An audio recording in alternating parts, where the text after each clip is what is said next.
انت جيت هنا ازاي؟ لا ما انا قلت اسبقك عشان ما تقولش بعتلك زي كل يوم. دخلت العربيه ازاي؟ معايا نسخه من المفتاح.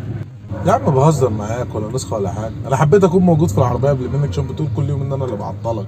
يلا بقى اتكل على الله، خلينا نلحق وقتنا. طب ما هو طبيعي تاخرني، انت ساكن في اول الهرم وانا ساكن في اول فيصل. حقك يا عم، ما انت خلاص طريقك بقى كله دولارات وفيديوهات. هتبص على الغلابه اللي زي حالاتنا. الله يعطينا ويعطيك يا سيدي. ماشي يا عم. يا الله، البنزين اللي معايا يا دوبك يكفيني، وانا معيش فلوس دلوقتي احط بنزين. خليها على الله. فاكر 10 دولار؟ قصدي 10 جنيه. ايوه يابا، الفلوس ظهرت عليك اهي ولعانه. بقول لك ايه، هاخد الكنزه دي على حسابك ماشي؟ طبعا بالهم حبيبي. يا صاحبي 10 دولار قصدي 10 جنيه.